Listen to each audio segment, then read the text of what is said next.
But in New South Wales tonight, in the Environment Department right now, there are 3,000 people working there. 3,000. Doing what exactly? What did 3,000 people do in the New South Wales Environment Department? It's beyond me. You're listening to Nights with Steve Price and Andrew Bolt on 2GB 873, the Power Station. Mr. Bolt, good evening. Mr. Price, what a pleasure. What do 3,000 people do in the New South Wales Environment Department? It's incredible. Did it come with a job description? I'd love to know. I mean, I know we've got a lot of national parks. Do they pick up rubbish, maybe? I don't know. Don't know. Bob Carr turned half the state into national parks, but... do they plant stuff? Are they all out there planting stuff? I don't know. I bet you they don't get out of the office. Apparently the 300 people who are going to go, and we feel sorry for them. Yeah, look, it's not nice. No, are middle management, whatever that might mean. Yeah, but look, I've got to say, I'm not gloating about their jobs, right? It is dreadful. I would hate to go home tonight and think, I haven't got a job. But that said, their job's paid for by other taxpayers who are probably struggling with bills.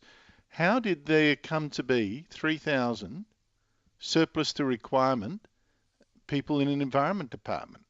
Doesn't create wealth. I don't understand. I'm not sure they'd look after anything in particular. I'm sure it's more about green tape, isn't it? Yeah, it must be. I mean, we've got a new government here, as we know. We had 10 years... we had 3 terms of Labor governments, and so these things tend to build up when you have a government that is returned time after time.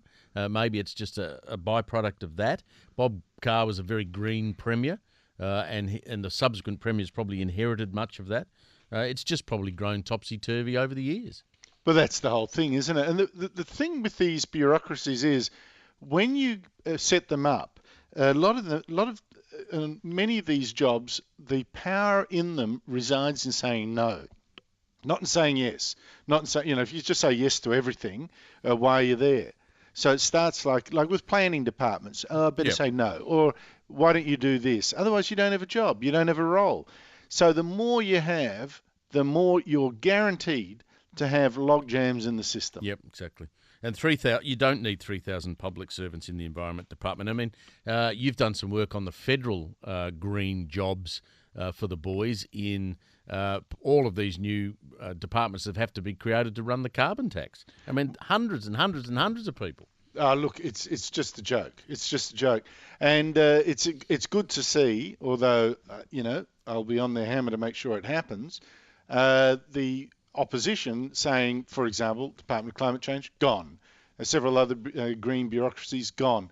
Now, I'll tell you what, the money we would save if we gave up the whole global warming scam, you would not believe in terms of jobs and programs. You would not believe how much you would save. Anyone with an insight out there who can tell us what 3,000 people do in the Environment Department, love to hear from you. Who would know what that is? Hello, Rick. Yeah, apart from the environmental and heritage, native vegetation, all they do is threaten farmers these days with the trees on them. Mm-hmm. On the property, they take old Google's aeroplane maps and then go over your property there for about 50 years, a dam, and then accuse you cleared the property there when the dam was sitting there for 50 years. And that's all they do all day. So what do they do? Come in and say you shouldn't have that dam there? Well, they blame you for clearing, and there's been a dam for 50 years, and they draw red lines all over your property. I'd really love Rick Andrew to own a farm and have someone from the Environment Department turn up and say you can't have that dam there. Every tree is marked with a red texter.